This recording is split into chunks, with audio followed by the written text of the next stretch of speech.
Welcome back to Stack Trace, the podcast that is about life and technology from two developers' perspectives. And also this week, we are once again talking about an Apple event, which is really exciting. Or what do you say, Mr. Guy Rambo? I am super excited, John, and I'm doing great myself. That's awesome to hear. And I am John Sandell, by the way. For those of our listeners who are new to this podcast, welcome.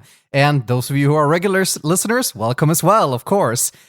So we have an Apple event coming up as we record in 6 days. So we didn't get a whole week of notice this time. And also interesting that the Apple event this time will take place on a Monday. Usually, at least the last couple of times, they've been on a Tuesday, except for WWDC, I guess, right? Yeah, that's true. So a little bit of a change there. Yeah, so we will, of course, play poker about what we think Apple might announce next week.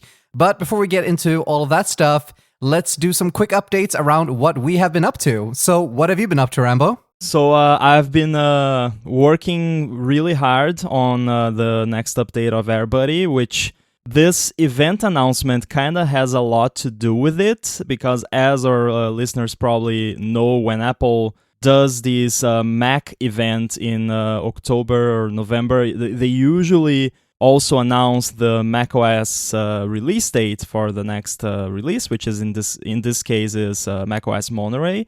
And I am doing a bunch of work for everybody on macOS Monterey, which I kind of have to ship with macOS Monterey because there are some breaking changes. So the current shipping version of the app is not very happy on macOS Monterey.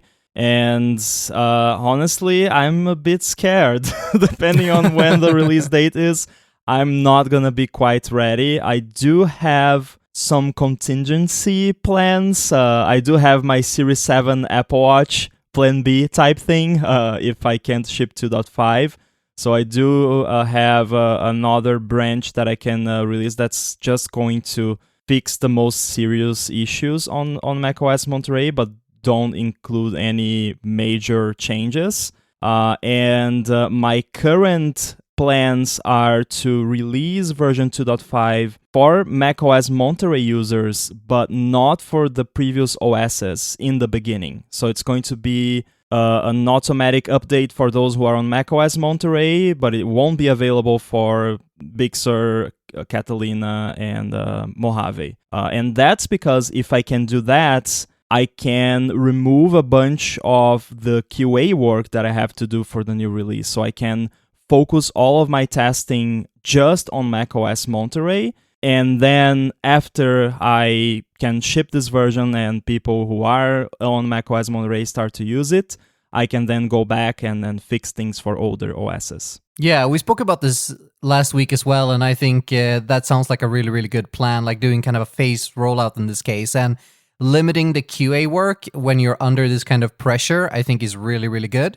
It's a strategy that maybe we're not exploring enough, I think, in software development teams, where thinking about a new feature or a rollout of something, like thinking about how that impacts the QA work that needs to be done, like the quality assurance. And of course, also when you have quality assurance, you usually have bug reports and you have to fix bugs and, then verify things again and do regression testing and all these sorts of things. And I think that's a very good point that I've been thinking about more and more, actually, especially now that I'm working on some projects where I'm either the only developer or I am working in a smaller team. I also work sometimes on larger projects too, but in those cases where I am either responsible myself or working with a smaller team, I really want to make sure that getting a feature out of the door doesn't involve a lot of like QA work and then bug fixing and QA work, because if you're just one person, that can take a lot of time and then you can end up with a release being very, very delayed and so on. So keeping the scope down and kind of planning your feature releases depending on what kind of QA work you expect needs to be done to get it out of the door, I think that's a very, very good point. And it's also something I've been thinking a lot about recently as well. Yeah, so basically this means that I'm prioritizing things differently now. I was about to do quite a bit of paying off technical debt during this week, more specifically.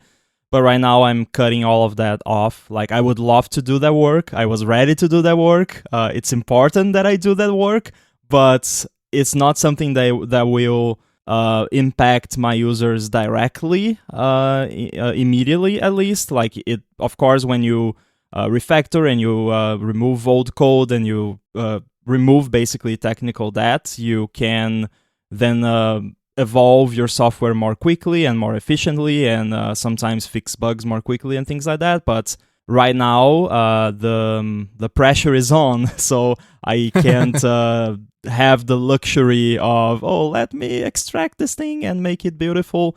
I'll have to go make it beautiful later.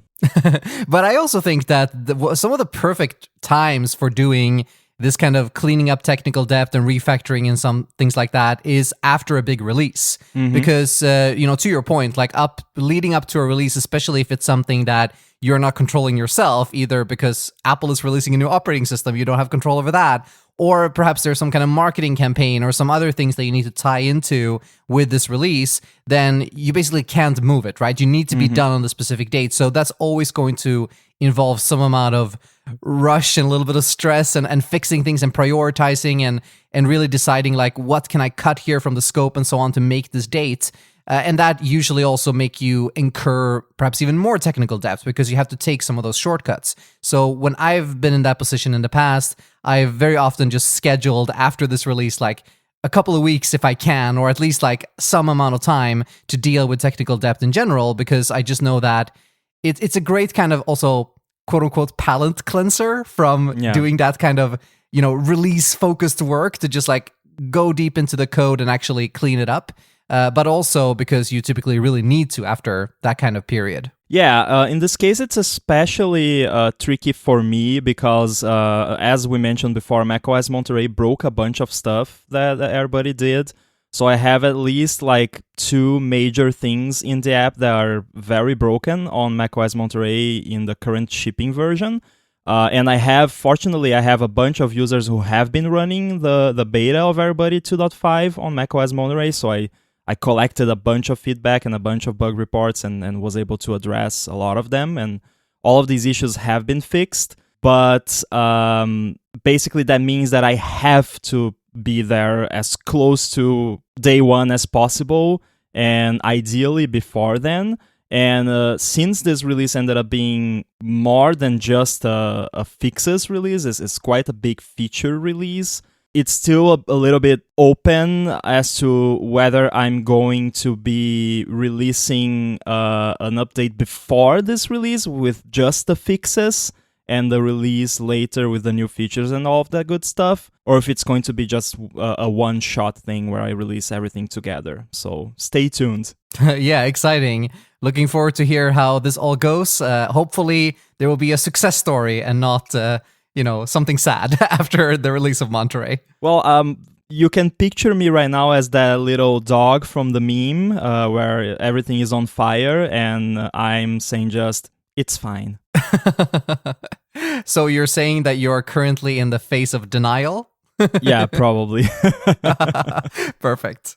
So what have you been up to? So I've been doing a bunch of different work over the last week. Of course, my client work and writing articles and things like that, like usual. But I've also been preparing my first new talk that I'm going to deliver in person, actually, here in Gdansk at a meetup, at the Cocoa Heads meetup next week as we record. So we are fortunate enough here right now that it's possible to arrange the first in-person meetup, still at a very small scale and with lots of precautions being taken, of course, and things like that. I would assume that's at least what it says on the page. And being able to meet developers again in person, which I haven't done in a really long time. So I'm really looking forward to that. And I've been preparing a brand new talk, and I haven't done any remote conferences or anything like that during the pandemic. I've been kind of putting my speaking at conferences initiatives on hold for a bit and focusing on other things. But now I'm really excited to get back. And also for me, since I moved here to Gdansk like right before the pandemic started, I haven't really been able to like meet the local community here. So I'm really, really looking forward to that. Like meeting people who are also iOS developers here in this area and hanging out with people and doing a talk. And I'm doing a talk about property wrappers. And specifically, I'm doing one about practical use cases for property wrappers, because so many times when we discuss language features, it can get a little bit theoretical, Like, we're talking about the features in isolation, but I always try as much as possible on my website and in articles and things like that to focus on what is this actually useful for? Like, what can you do with it? Like having real life examples, not just like some very, very kind of contrived or theoretical example. And in this talk, I'm going to really do that as well. Like really try to show what I've been using property wrappers for myself in various different projects and how I think they will be useful. Yeah, I think that sounds really interesting. And I've seen some of the content that you've been preparing for this talk.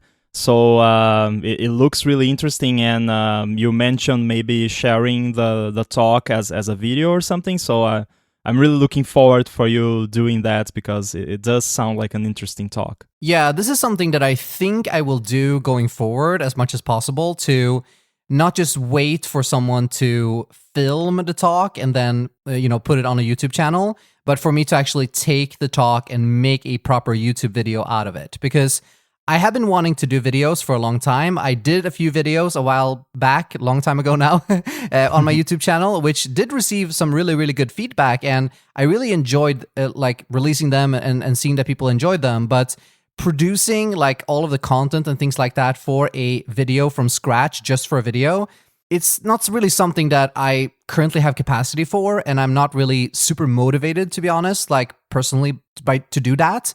But I do love giving talks and I do love meeting people at these meetups and things like that. And I think that just might be a good combination then to take the material that I've already prepared for a talk, especially if it's only a local talk like this one is going to be, which is going to be only watched by 100 people maximum, to take that and then put that on YouTube, on my YouTube channel, like, of course, edited and recorded with voiceover and so on.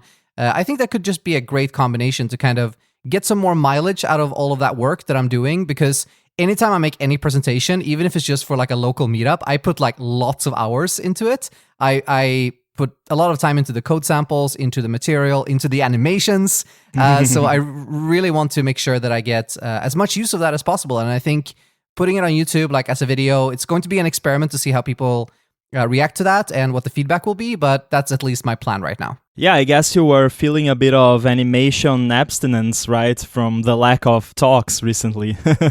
Yeah, absolutely. Like I'm going all in on animations for this talk. There will be just 10 animations per slide. And another thing that I've done recently is that I wrote an article about SwiftUI backward compatibility. And this is something that's been really interesting, I think, this year, where some of the new features that were introduced in iOS 15 for SwiftUI are actually backward compatible all the way back to iOS 13. Yeah. And if you've been a developer for a long time for Apple's platforms, like both of us have been, that is kind of surprising, right? Like, yeah. I've been used to like every time Apple shows anything at WWDC or introduces anything in any new OS version, it always requires that OS version. You always have to bump your minimum deployment target or use an availability check. But this time, it's a little bit different. And that's because some of these new features, for example, the way you can now create a SwiftUI list that references bindings to the elements you're rendering. So if you want to do a list where, let's say you have a list that renders an array of strings, and you want to be able to mutate those strings using a text field, you can now do that by creating a binding into that array, into each element, and then passing that binding onto each text field that you're creating in your list.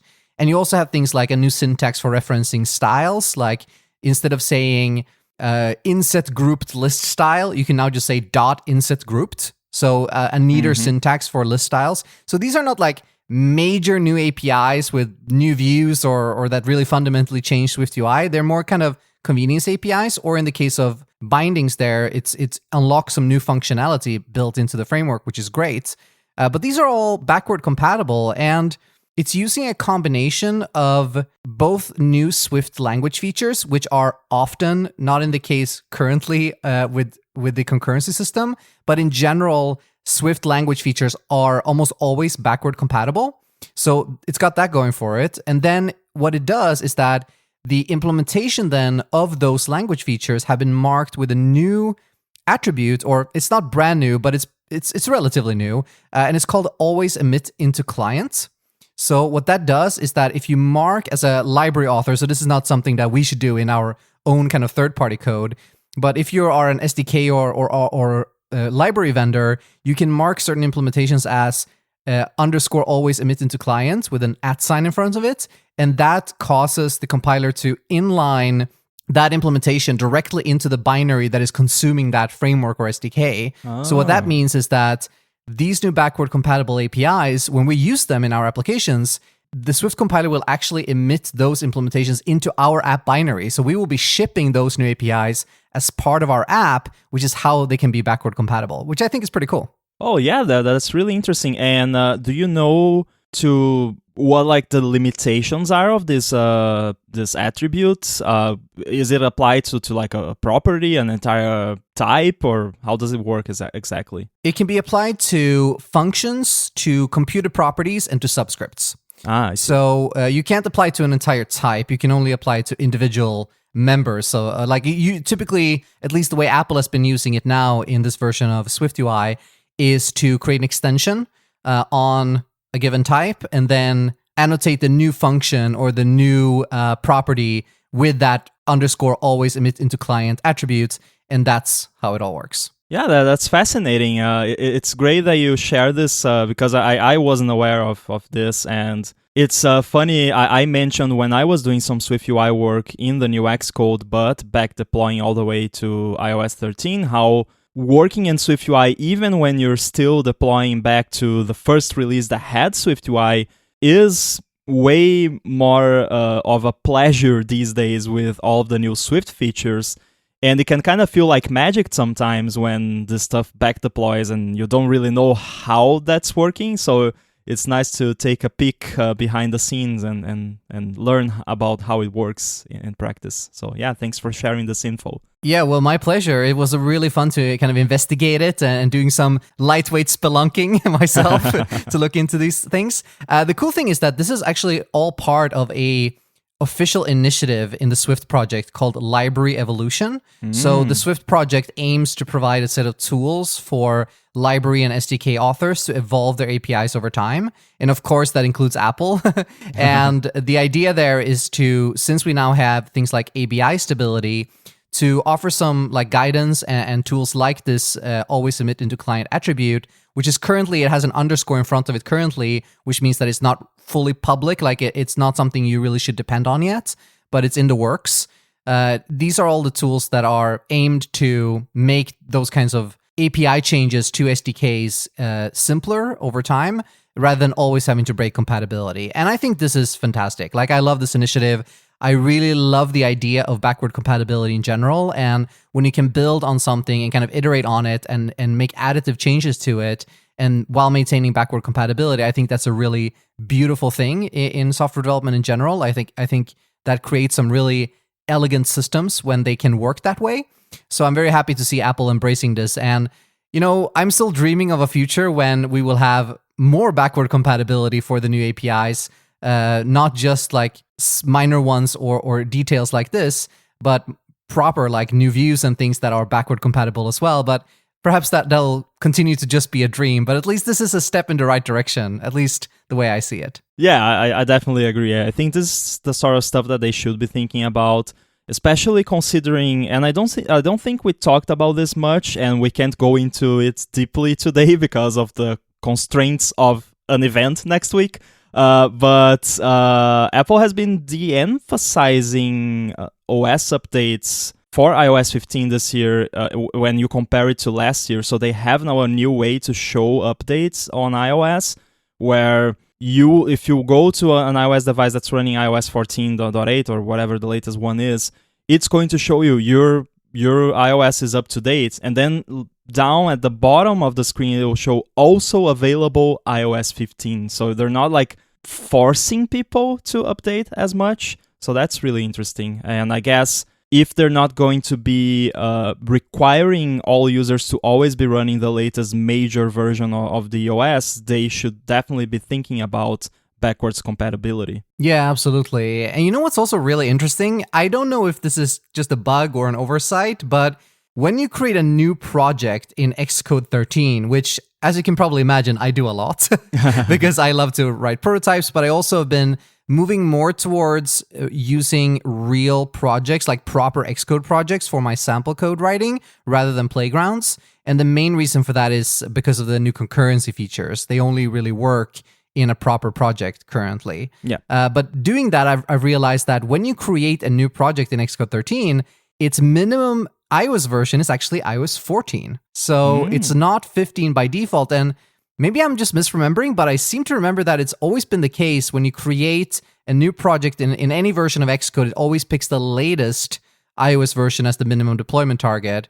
Perhaps I'm misremembering. Perhaps this is just a bug, but I don't know. I can't help but look into that and say, maybe this is also a change in strategy here. I do have a piece of info that maybe clarifies why that's happening. I think the reason why that's happening is because you're running macOS Big Sur, aren't you? Ah, yes, I am. So it matches the basically the release train, or basically like the block of releases to whatever release the Mac that's running your Xcode is targeting, basically. So you can use the latest macOS SDK, but target Big Sur. And if you're running on a Mac, because it would be funny, like if I created a new macOS app, for instance, in Xcode 13 on my Mac Mini that's running macOS Big Sur, and I would build and run, it would be like, oh, can't run this because the deployment target is higher than your Mac. So I guess it now syncs up the Mac and iOS releases. And I think since Big Sur, basically macOS knows the corresponding iOS release that matches the current Mac release because it has the iOS runtime, and I'm making air quotes here, built in due to the support for iOS apps. Right, and also you have things like Catalyst, you have multi-platform Swift UI apps, so yeah, that explanation does make a lot of sense. So I guess I'll have to wait and see until I upgrade to Monterey proper, like once the beta is over, to see what the minimum version is in new projects then. I would test it right now, but my MacBook Air that's running Monterey is upstairs, so I won't. All right. We'll follow up next time. But now it's time to switch gears and to jump into our poker game, which we're really excited about. We're, of course, going to speculate around what Apple might be revealing or unleashing at their Unleashed event on October 18th. But before we jump into that, let's take a very quick break to thank this episode's sponsor. This week's episode of Stack Trace is brought to you by Shortcut, the project management tool built specifically for software teams. Find out much more and get an extra long 2-month free trial at shortcut.com/Sundell. Now, ask yourself, have you ever really been happy with your current project management tool? Because the reality that many software development teams find themselves in is that most project management tools are either too simple to keep up as a project grows in scale, or they're too complex, which makes them frustrating and time-consuming to use and update. And that's where Shortcut, which used to be called Clubhouse, is very different, because it was built specifically for software teams, with a fast, flexible, and powerful user interface that's delightful to use, while still giving you a ton of options to customize it to fit the way you and your team works. As a few examples, besides being great for organizing tasks, Shortcut gives you a way to easily visualize company-wide goals and roadmaps. It features tight integration with version control platforms like GitHub, GitLab, and Bitbuckets. It's got a keyboard-friendly UI with a power bar that lets you perform all sorts of operations directly using keyboard shortcuts. And it can even automatically organize your team's schedule based on the priorities of the tasks in your backlog. Try Shortcut for yourself by starting your completely free 2-month trial at shortcut.com/Sundell. But you gotta use that URL, which also supports this podcast, by the way, since that's how you will get this special extended 2-month free trial. Once again, that's shortcut.com/Sundell. Just give it a go and see what it's like not having to project manage your project management tool. Thanks a lot to Shortcut for sponsoring this week's episode of Stack Trace. All right, Rambo, so now it's time to once again play Apple Keynote Poker. Are you ready? I am ready. I wasn't shortly before we started recording, because we were about to start recording when we learned about the event. That was very timely. Yeah, it really, really was. It would have been much worse if we recorded an entire episode about something different and then we had to re-record it. Because, of course, we always want to have some poker game before each Apple event, right? Yeah, of course. If that ever happens, and we've been lucky so far, but if that ever happens, we will have an extra episode. Yeah, exactly. So before we start playing, I think it would be great to just quickly recap the rules for those listeners who are new to our poker games or maybe just have forgotten the rules.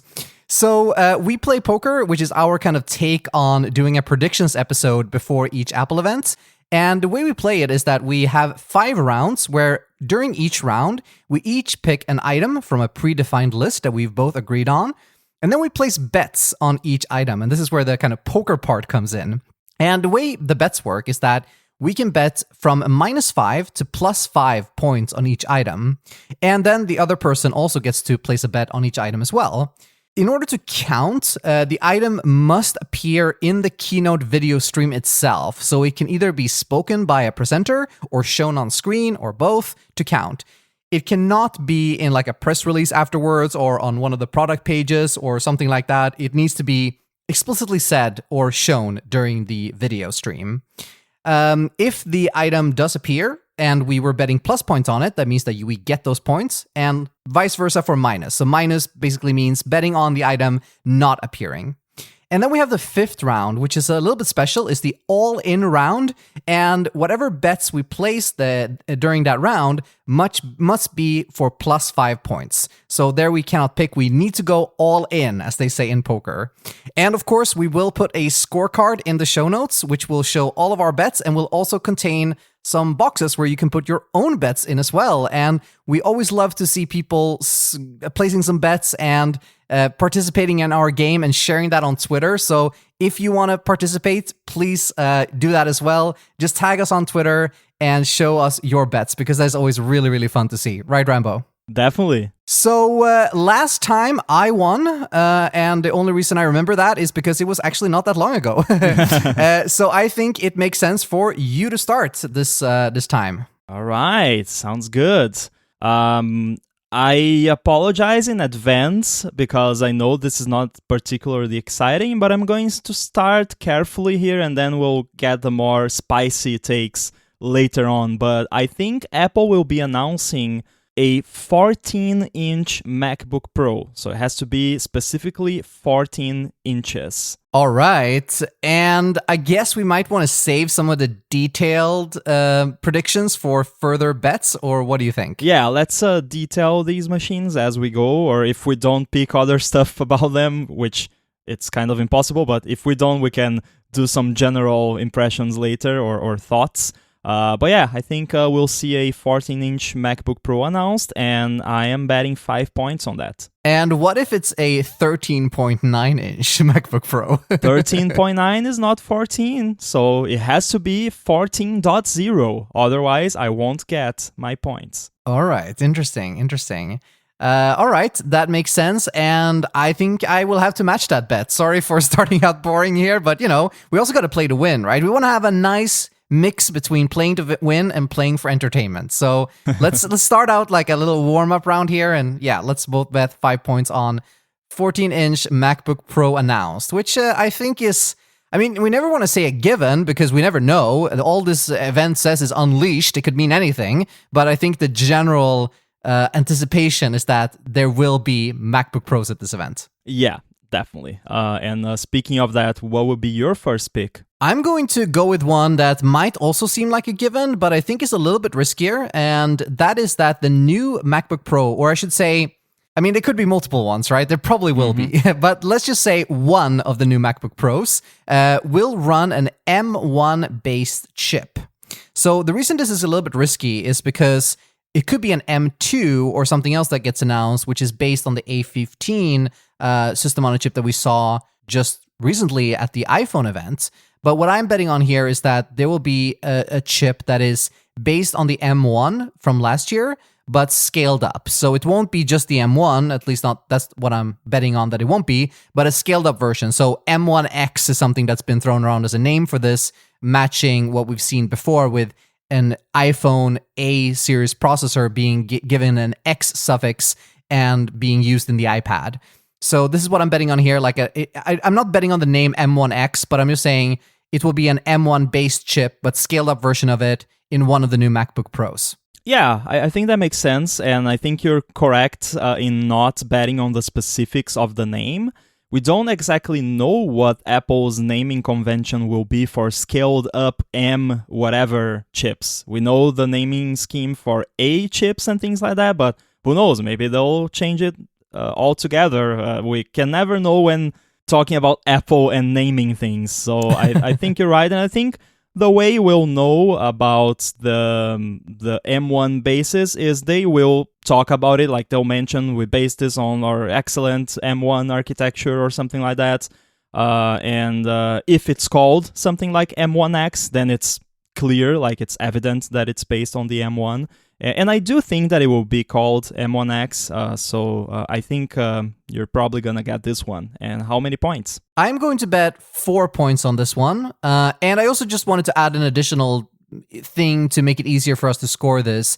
If they say that it's based on the A15 rather than saying that it's based on the M1 or something, that would disqualify this bet, right? Mm-hmm. That would mean that it's a brand new chip based on A15. So yeah, I think that's another way we can score this. But 4 points is what I'm going to give it. Yeah, and just another clarification. You mentioned one of the new MacBook Pro models. So for you to get the points, it has to be a MacBook Pro specifically. It can't be a MacBook Air or a Mac Mini or something, right? No, it needs to be a MacBook Pro. Okay, yeah. So I'm giving this 5. I think it's extremely likely that it will be an M1 based chip. I don't think they have the M2 or M whatever ready just yet. All right. Well, that's giving me even more confidence in this pick. So thank you. So what's your second pick going to be, Rambo? All right. I think we should start getting into the more interesting stuff because we do have a lot of things here, but as they like to say on Connected, there's no passion in some of these picks. And we're all about the passion here on Stack Trace. So I am going to bet that at least one of the new Macs announced will have brand new color options, or at least one new color option that hasn't been used for that model of Mac before. And it doesn't count if it's just like another shade of space gray. That doesn't count. It has to be like a new color that we haven't seen on that particular model of Mac. So let's say they announce a new model of the MacBook Air and it comes in the same colors as the M1 iMac. That would count. But it has to be like new colors that haven't been used for that model of Mac before, and it has to be actual colors, not variations of gray. Cool. I am really hoping that we will see this, and I think it's a really good pick. So how many points are you going to give this? I am going to give this 3. All right. I'm actually going to go ahead and go with 4 here. Maybe this is wishful thinking, but you know, we've seen the iPhones now moving to more colorful variations over the past few years. And we also saw the iMac as well moving to more colorful versions, like you mentioned. And I think this might be something where when they redesign for Apple Silicon, they also adopt some kind of new design language. I think that might make sense as a kind of, you know, connecting those two dots. And if the design language that we're looking at here is something along the lines of the iMac, then new colors would make a lot of sense. And, you know, we might not see it in the MacBook Pro because we've seen that with Pro products, Apple likes to keep the colors to a minimum. But for example, the new MacBook Air might feature new colors. So I'm really hoping for this, and I think it's very likely. Yeah, I hope your hope is correct. Awesome. So go ahead. All right, so for my second pick, I'm actually going to go even more risky here. I'm turning up the risk, turning up the passion. And I have been so happy with my new iPhone 13 Pro's 120 hertz display with ProMotion that I'm going to bet that one of the new Mac laptops is going to feature a 120 hertz display. So I'm not going to bet that it's going to be called promotion, but I think that's very, very likely if it happens, right? Because they've already used this branding for the iPads and for the iPhones. And if we think about it, like the M1 laptops, like if we're now thinking about these laptops as complete redesigns, like from the ground up with the M1 in mind, similar to what they did with the iMac, the Macs become more like an iPad, but in a different form factor. And I'm not saying that as a bad thing. I'm saying that as a great thing. And since the iPads have a 120 hertz display, why couldn't the Mac? And in fact, there's been some rumors about this recently as well. So I'm going to go with something a little bit more conservative here. Let's do 2 points, but still 2 points for 120 hertz display on one of the new Mac laptops. That makes quite a lot of sense. But of course, it making sense doesn't mean that Apple is going to do it right now. I think in an infinite timescale, this is actually going to happen. There's no chance that this never happens. And it also makes sense if you think about the lineup. So you compare to the Mac 2 to iPad, and we have MacBook Air, we have iPad Air, we have iPad Pro, we have MacBook Pro. And if you look at the current M1 portables, we have the MacBook Air and the 13-inch MacBook Pro. And yeah, there's some difference because the MacBook Pro has active cooling and all of that stuff. But in practice, it's more about the form factor than anything else. And I think this is going to expand to more of the lineup. So they will want to have something different about the whatever has the Pro name on it, where it can be more than just a different size or a little bit of a different design from the other model. So let's say they release a new MacBook Air with the M1X, that one wouldn't have the high refresh rate display, but the MacBook Pro would have Pro Motion. I think it makes a lot of sense, and I really hope this happens. It would be really cool. I am not very confident. I think actually it would be a bit too soon. So I'll give this a -1. All right. Here I was thinking like what you were saying sounded like you were building up to like giving it a 5 or something. But then -1. Oh, too bad. But oh well, let's hope I win this one. That would be giving me 3 points of a lead. So that would be great. But yeah, I do also think that it's very less likely compared to our other picks so far. But still, you know, I usually bet according to what I hope will happen. So this is what I'm doing here as well. Awesome. All right. So that's the second round done. Now let's move on to round number 3. So what's your third pick, Mr. Rambo? So let's get a bit more interesting here. This is a bit of a controversial one, but I'm actually going to expand on what we have here as the pick. So I'm going to read the pick as we have it in the show notes, and it's that the new MacBook Pro does not feature the touch bar, but I'm actually going to go beyond, and I'm going to say that none of the new Macs announced features a touch bar. I think the touch bar is gone completely. All right, so a bold pick for the death of the touch bar, if we are going to be so dramatic. So what makes you think that the touch bar is gone? I think they haven't mentioned it that much. And if you look at the original announcement, which if I'm remembering correctly, that was 2016, right? When they released the infamous butterfly keyboard and the first MacBook Pro with a touch bar.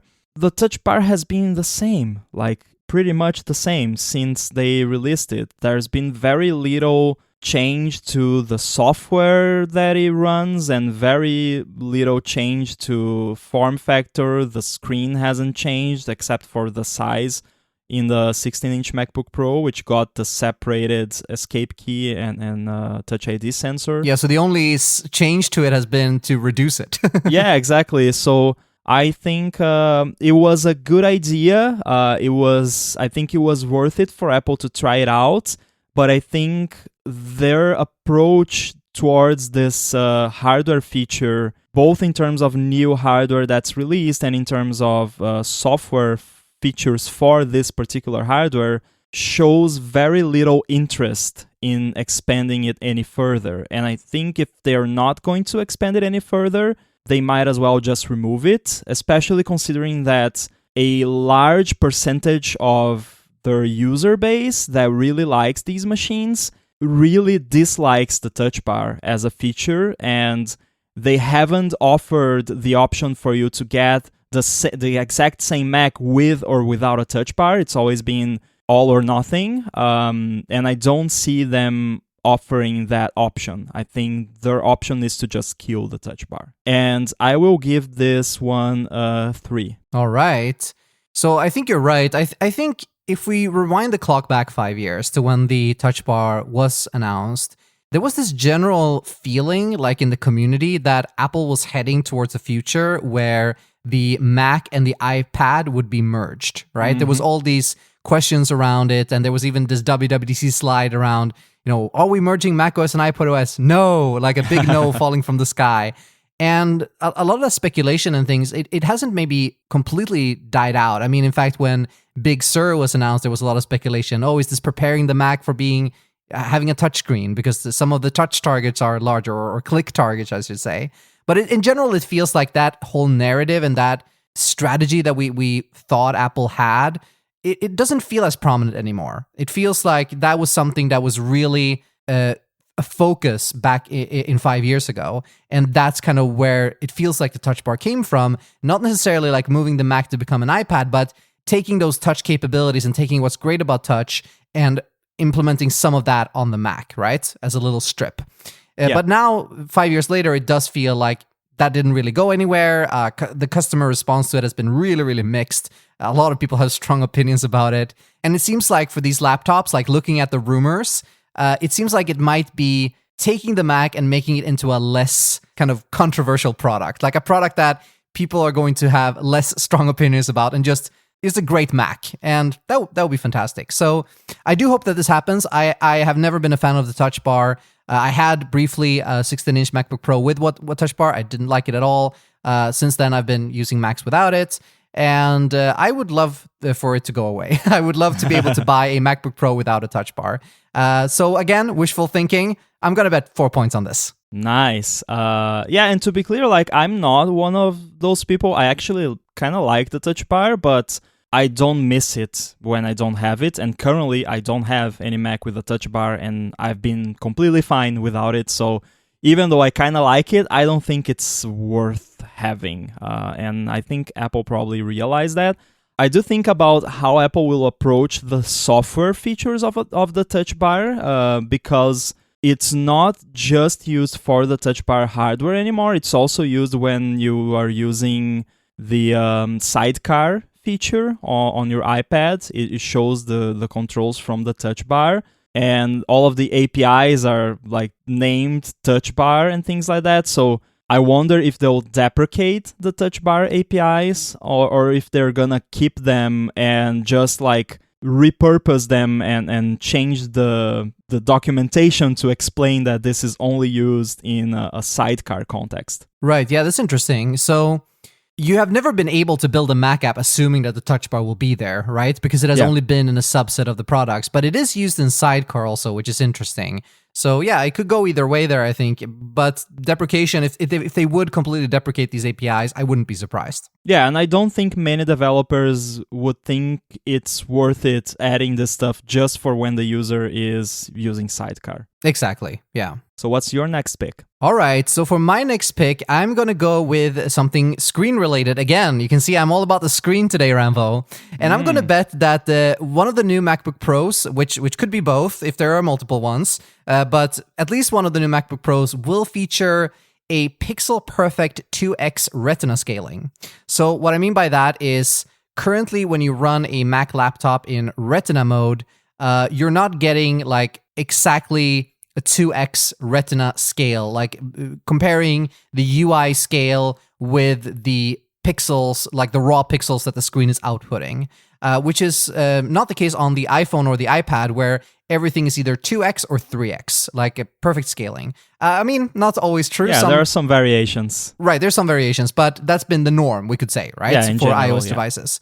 So this is what I'm betting on here, that the actual raw pixels of the screen will be by default, like in the default scaling in macOS, will be exactly twice on both axes, the width and the height, as the point size. Yeah, this is interesting, but I do think it's likely. I wonder though, how would we know from the video stream, like what type of wording would Apple use that would satisfy this pick, basically? That is a good question, and it's a little bit problematic. I didn't consider this, to be honest. Maybe I should excited. have asked it after you said how many points you were right, now I'm going to pick -5. no, I'm kidding.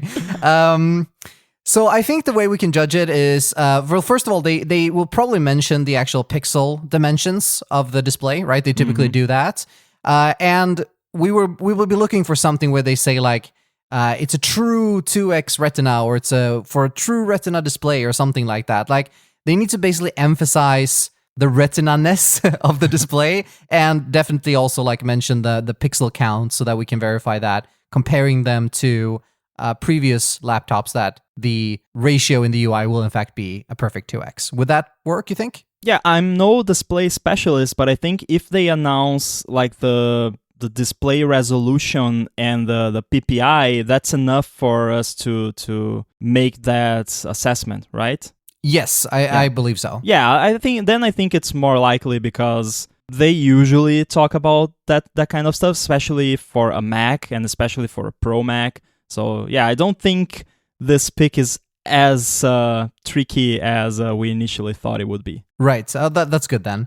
But let's go with a 2. I was going to go with like 4 or 5, but now I'm downgrading it slightly. So let's go with a 2. Okay.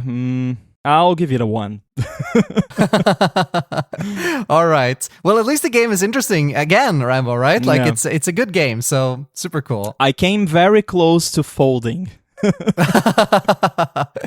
All right, but no folds this time, at least not yet. I mean, we haven't had any folds for a really long time. For a while, at yeah. least we're sometimes just betting 1 or -1 or something, but at least we're betting some points, so I think that's good. All right, so that is round 3 done. What about your 4th pick? What will that be? All right, so there's been a lot of talk about what kind of I/O will be included with this new generation of the MacBook Pro specifically. So I'm going to bet, and I do think it's kind of risky because it sounds too good to be true. Not that I would have much use personally, but I know that a lot of people really want this, and I know that the target audience for this type of product really likes this stuff. And my pick is that the new MacBook Pro, or at least one of the new models of MacBook Pro, will have a built-in HDMI port, and wait, there's more, an SD card reader built in. All right, so really like basically doing a git revert back to 2016. Yeah, exactly. And then cherry picking some new features on top on the new branch. Yeah, it sounds good. Yeah, so I think, like I mentioned, I think the target audience for these machines, the pro video and photography people, really want this sort of thing. HDMI port is convenient for pretty much everyone, even if you just use it every now and then. It's useful for you to have it there and not have to be carrying so many dongles. So I do think this is good, even though it's not something that I would use every day. But it's one of those things, like when you need it, it's there, and it's really handy. So I'm going to give this one a 3. Lots of 3s during this game from me. Yeah, it's because like there aren't any concrete super reliable leaks this time, right? Like there are a lot of rumors and there's a lot of buzz and people talking about different things, but most of these rumors date back to quite a long time ago when they first started, especially around these things like the HDMI port and SD card readers return. So it's kind of hard to know what's going to happen and what's not going to happen. Yeah, definitely. I think the most concrete thing that's leaked is like some schematics and things like that, but even then, like, who knows? Maybe they changed the plan after those leaked. So you never know until the event is live and you see it announced. Exactly. I'm going to match this bet with 3. I think that's a good number of points for this bet. I would love to see it. Like, I use HDMI all the time. I don't use an SD card reader all the time, but I know there are people who do. So I don't get offended by the port being on the computer. I think that's just great. Like making the computer more versatile is fantastic. And there are occasions when you do need to use an SD card, even if you're not a photographer or something like that. You might need to like put some firmware on it in order to put in your some kind of embedded device or in your Raspberry Pi or something like that. And why not have a SD card reader then? It's great. Yeah, like on my Mac Mini here, the M1 Mac Mini, I have one of those little dock things that goes below the Mac Mini, and it includes some USB-A ports, and it includes an SD card reader, and even a micro SD card reader. That's super handy for using with like the Raspberry Pi. Like I have to flash the Raspberry Pi, I can just stick the little micro SD card on my Mac Mini, and not my Mac Mini, the dock, but it's right there when I need it. So having the port built in on a MacBook Pro would definitely be incredibly handy, even for those types of things. Yeah, absolutely. Would love to see it. So for my fourth pick then, I'm going to also reword one of the items here, just like you did before, a little bit here, if you approve it, of course. So we have one item here in our list that says that one of the new laptops will feature an Apple-designed discrete GPU. And I want to reword this to say, one of the new laptops will feature an Apple-designed hardware component that's not present in the other devices. So just to give you an example here to clarify what I mean. So there will be probably a 14-inch and a 16-inch MacBook Pro, at least if Apple is following the same pattern that they have for years, where they have two sizes of MacBook Pro. And then the question is, what is going to be the difference between the 14-inch and 16-inch? Is it just going to be the screen size? Is it just going to be maybe that the clock speed of the system on a chip is slightly higher on the 16-inch because there's just more thermal room? Well, I think there will probably be something more, right? Traditionally, there has been more power in the 16-inch, like a better GPU, better CPU. I'm not sure about the CPU part because they will probably use the same SoC for both. At least if we look at the way they've been deploying the M1 so far, it's been basically the same SoC regardless of the form factor. But they probably want to give the 16-inch something different, and that might be a discrete GPU, an Apple-designed discrete GPU. And it also might be something like a built-in afterburner card or some kind of other hardware accelerator, maybe a more powerful neural engine, like some other hardware component that is Apple designed that boosts the performance of, I can just go out and say like the largest MacBook Pro. So we can build that into the bet. So the bet would be the largest MacBook Pro features a unique Apple designed chip that is not present in the smaller MacBook Pro. What do you think about that bet, Rambo? So the largest MacBook Pro will have some sort of hardware accelerator. We can call it that. Yeah, because the GPU is a hardware accelerator. Yeah, and it's one of those we'll know it when we see it kind of bets. Like, they're definitely going to talk about it if it's there. So sounds good. What's your number for this pick? I'm going to give this one 3 as well. I think it's very likely, but at the same time, besides it being a discrete GPU, which also would be pretty cool if Apple actually built a discrete GPU, like a standalone GPU, similar to like what NVIDIA does. But at the same time, I don't really have any like concrete idea besides that what it might be, but I think they might want to do something to differentiate the 16-inch. So yeah, 3 points for me. So what happens if both the 14 and the 16-inch have it? What happens with your bet then? Well, then it's not valid. I'm betting on that the 16-inch has some kind of unique hardware features here. So that's the bet. So if the 14-inch also has it, then the bet is not valid. -5. Really? Wow. All right. Interesting. What makes you so confident that this won't be the case? I really disagree with the notion that the largest MacBook Pro has to have more features than the smaller one, and I'll explain. I think that used to be a situation caused by Intel processors, basically, because you couldn't put as much stuff, as much power on the smaller form factor due to heating concerns and cooling, basically.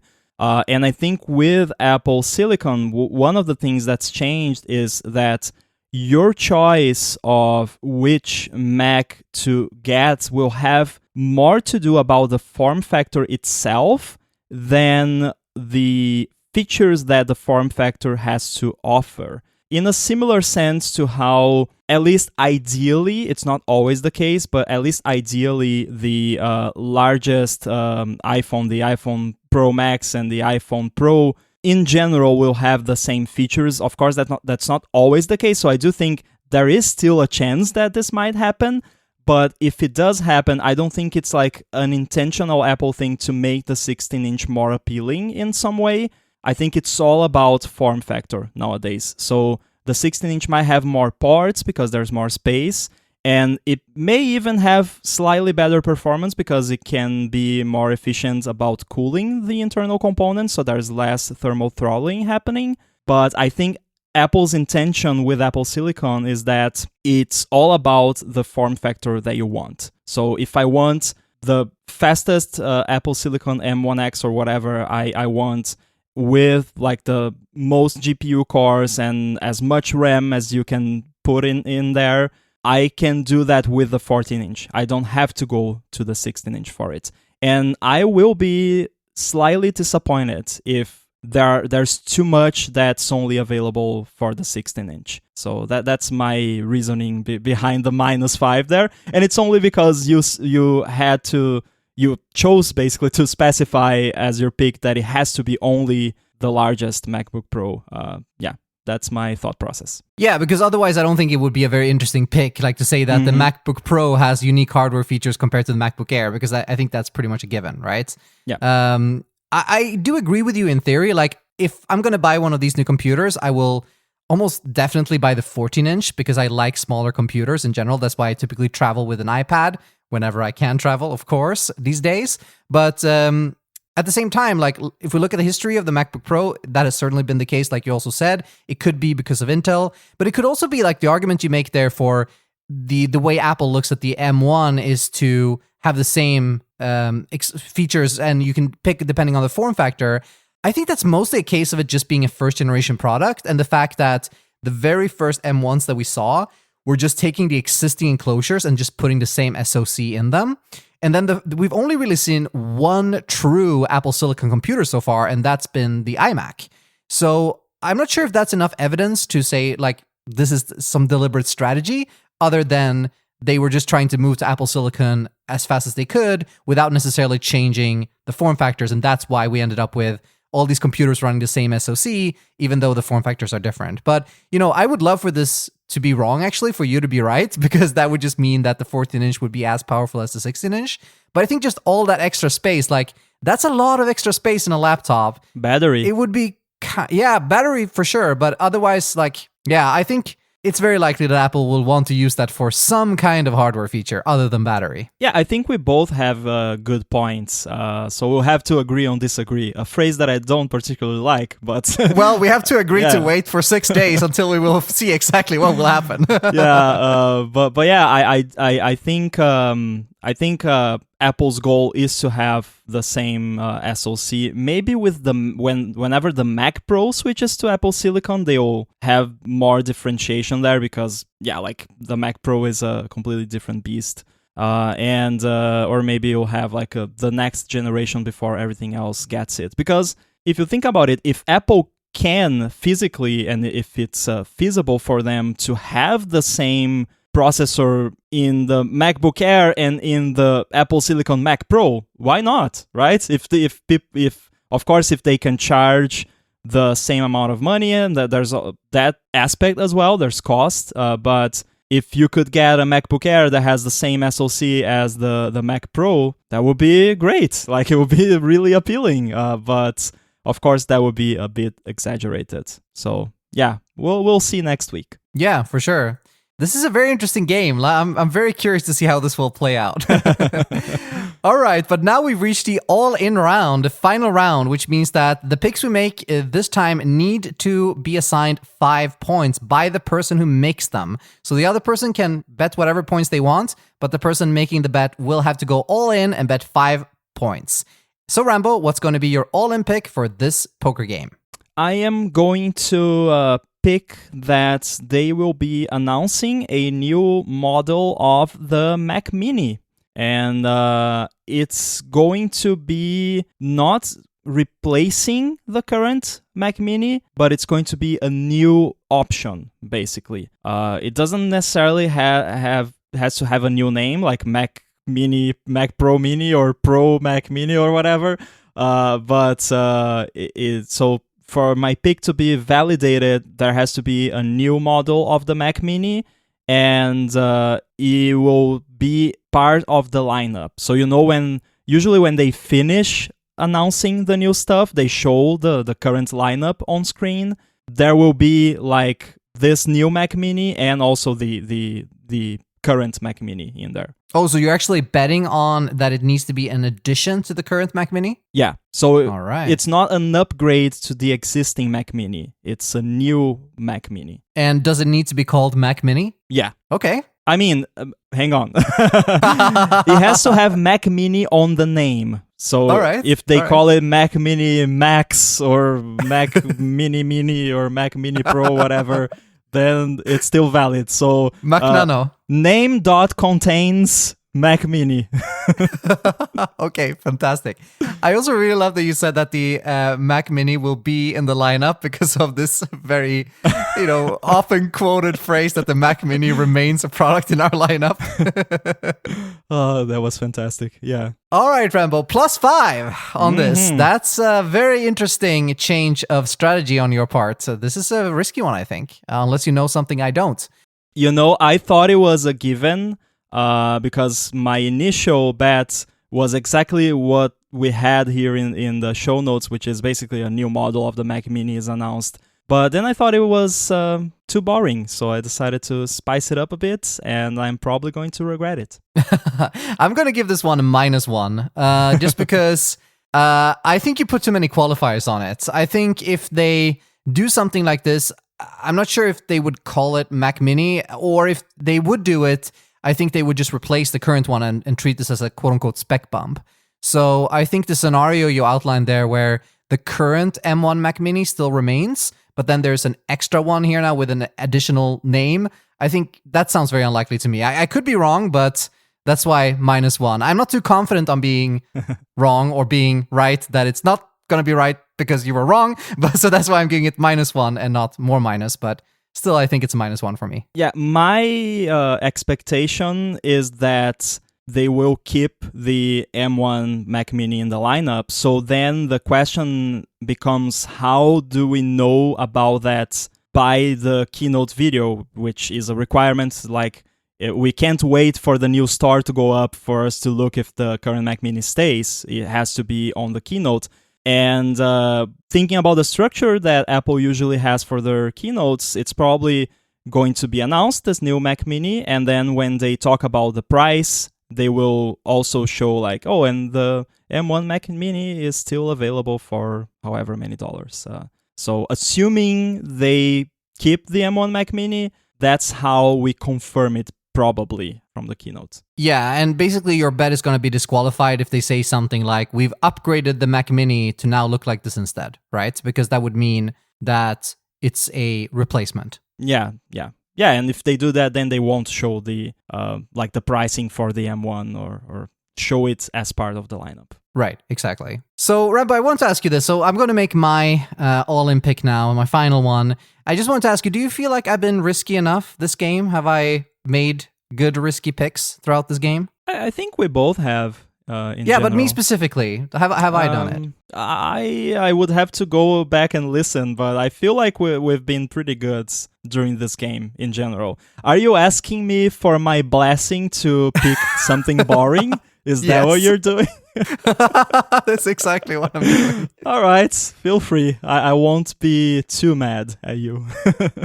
So I just thought it would look weird, like if people would look at the scorecard without listening to the episode, which of course they shouldn't. They should listen to the episode first, because otherwise it would be spoilers. But it would look weird that we would just bet on a 14-inch MacBook Pro being announced. So I'm going to bet that we also see a 16-inch MacBook Pro, just to put that on the record that we do expect that. So that's going to be my final all-in pick. And I know it's boring, but I feel like I've gone pretty risky with some of my picks this game, so I feel that it's okay for me to pick that a new 16-inch MacBook Pro will be announced. And of course, if it will be 16.1 or some other inches, then it won't be valid. So it's not a completely safe bet. But that's going to be my final all-in pick, a new 16-inch MacBook Pro, complementing our previous bet of 14-inch. Yeah, and of course, there's no way I'm not also going all in on this one. Yeah, that's the downside of making safe bets. It's not just that you get the points, but it's basically just maintaining the status quo of the scoring, right? Because you're also going to go all in on it. So from a strategic point of view, maybe not the best bet I made, actually. But there you go. That's the bet made. It's final. So that's all of our bets for the new Apple event coming up next week as we record on the 18th of October, 2021, called Unleashed. Nice. Yeah, and of course the fun of the poker game is exactly like you mentioned, because whatever you say about your pick and the way you present it might convince the other player that it's a good pick or that it's not that good of a pick. So that's why it's called poker. So we can play a little bit of poker and convince the other one that it's a good pick when it's actually not, or vice versa. Yeah, absolutely. I love this format. I love playing these games with you, Rambo. It's fun also that I don't always lose, which used to be the thing back in the day, like when we first started. But now I feel like I've gotten a lot better. And also it's because we have similar access to rumors and things like that these days. So yeah. It's putting us on more even footing, even though you have more experience in this sort of thing. But it's a lot of fun to play, and also we get usually very, very good feedback from our listeners on these episodes, which is always very, very wonderful to hear. So if you did enjoy this episode, feel free to let us know. We'd love to hear that. You can send us a tweet either by @mentioning us. I am @JohnSundell, and Rambo is @_inside on Twitter. You can also use the hashtag AskStackTrace if you want to ask us a question, or if you just want to send us your scorecard from the poker game. There will be a PDF in the show notes where you can put in your own scores and send that our way. You can also email us at stacktrace@9to5mac.com as well. That also works equally good. And we just love to hear from our listeners in general, whether that is questions, feedback, or anything else. So please keep in touch, and we will talk to you again next week after the Apple event Unleashed to see what actually did happen, what actually did get unleashed.